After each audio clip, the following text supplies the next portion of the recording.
بہت عرصہ پہلے ایک ہری بھری خوبصورت سلطنت تھی جس کا نام نورستان تھا۔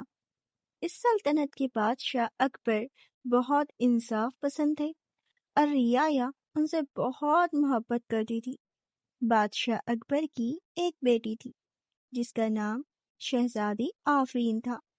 شہزادی آفرین بے حد خوبصورت تھی۔ اس کی آنکھیں ستاروں کی طرح چمکتی تھی اور اس کے لمبے بال کالی رات جیسے تھے۔ پورے ملک میں اس کی خوبصورتی کے چرچے تھے، لیکن ایک مسئلہ یہ تھا، شہزادی کو اپنی خوبصورتی پر بہت غرور تھا۔ وہ اکثر محل کی نوکرانیوں اور عام لوگوں سے سخت لہجے میں بات کرتی تھی۔ ملکہ نازمین اسے بار بار سمجھاتی تھی، بیٹا، حسن اللہ کی نعمت ہے، اس پر غرور نہیں کرنا چاہیے۔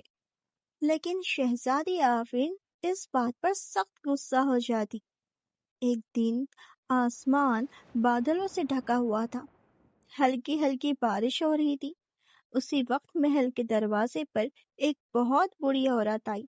اس کے کپڑے پرانے تھے اور وہ بہت تھکی ہوئی لگ رہی تھی۔ اس نے دربان سے کہا، مجھے شہزادی آفرین سے ملنا ہے۔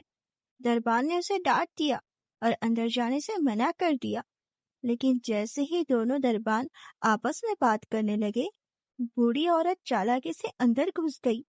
محل کے باغ میں شہزادی اپنے دوستوں کے ساتھ پھولوں کے بیچ بیٹھی ہوئی ہنس رہی تھی۔ بوڑھی عورت نے دھیرے سے کہا، بیٹی، کیا تم میری مدد کرو گی؟ مجھے یہاں رہنے کے لیے تھوڑی جگہ دے دو، میرا گھر جل گیا ہے۔ شہزادی آفرین نے اسے اوپر سے نیچے تک دیکھا اور ہنس کر بولی، یہ محل ہے، کوئی آشرم نہیں جہاں ہر کوئی آ جائے۔ ہم کسی کو بھی محل میں نہیں رکھ سکتے، جاؤ یہاں سے۔ بوڑھی عورت کی آنکھوں میں ایک عجیب سی چمک آئی۔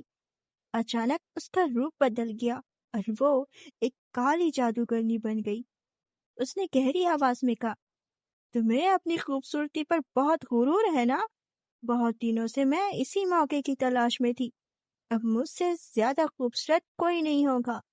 یہ کہتے ہی اس نے اپنا جادوئی عصا شہزادی آفرین کی طرف کیا۔ ایک تیز چمکدار روشنی پھیل گئی۔ اگلے ہی پل شہزادی آفرین غائب ہو گئی۔ جہاں وہ بیٹھی تھی وہاں صرف ایک بیگنی رنگ کا بیگن پڑا تھا۔ جب بادشاہ اکبر کو اور ملکہ نازمین کو یہ خبر ملی تو پورے محل میں ہنگامہ مچ گیا۔ سپاہی، حکیم اور جادوگر سب بلائے گئے، لیکن کوئی بھی شہزادی کو واپس انسان نہیں بنا سکا۔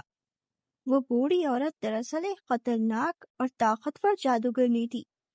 آخر کار ایک عالم نے کہا، یہ جادو تبھی ٹوٹے گا جب کوئی شخص سچے دل سے اس بیگن کی دیکھ بھال کرے گا، بنا یہ جانے کہ یہ شہزادی ہے۔ محل کے باغ میں ایک غریب لیکن نیک دل لڑکا کام کرتا تھا۔ اس کا نام فارس تھا۔ وہ پھولوں اور پودوں کی دیکھ بھال کیا کرتا تھا۔ ایک دن اسے گھاس کے پاس وہ عجیب سا بیگن ملا۔ وہ بولا، یہ یہاں کیسے آ گیا؟ کتنا خوبصورت رنگ ہے اس کا۔ اس نے سوچا، اسے پھینکنے کے بجائے مٹی میں لگا دیتا ہوں۔ وہ روز پودوں کے ساتھ ساتھ اس بیگن کو بھی پانی دیتا، اس سے باتیں کرتا اور اسے دھوپ سے بچاتا۔ اسے یہ بھی نہیں پتا تھا کہ وہ اصل میں ایک شہزادی ہے۔ ایک رات چاندنی بہت تیز تھی، باغ بالکل خاموش تھا۔ جب فارس نے روز کی طرح پودوں کو پانی دینے بعد اس بیگن کو پیار سے گلے لگایا، اچانک وہ بیگن چمکنے لگا۔ روشنی تیز ہوتی گئی اور اگلے ہی پل اس بیگن میں دراڑ پڑ گئی اور اس میں سے ایک لڑکی باہر آئی۔ وہ کوئی اور نہیں بلکہ شہزادی آفرین تھی۔ فارس حیران رہ گیا۔ شہزادی آفرین کی آنکھوں میں آنسو تھے۔ اس نے دھیرے اور نرم لہجے میں کہا، تمہاری مہربانی اور سچے دل نے مجھے اس جادو سے آزاد کر دیا ہے۔ شہزادی آفرین محل واپس گئی۔ بادشاہ اکبر اور ملکہ نازمین خوشی سے رو پڑے، لیکن اب شہزادی پہلے جیسی نہیں تھی۔ وہ نرم دل اور مہربان بن چکی تھی۔ وہ محل کے لوگوں سے پیار سے بات کرتی اور غریبوں کی مدد کرتی، اور فارس کو اس نے محل کے باغ کا نگران بنا دیا تھا، کیونکہ اسی کے نیک دل اور خلوص نے اسے بچایا تھا۔ اور پورے نورستان میں شہزادی آفرین بھی بہت مشہور ہو گئی۔ شہزادی آفرین کی تعریف اب اس کے چہرے کی خوبصورتی پر نہیں بلکہ دل کی خوبصورتی کی وجہ سے کی جاتی تھی، کیونکہ اصلی خوبصورتی دل کی ہوتی ہے، چہرے کی نہیں۔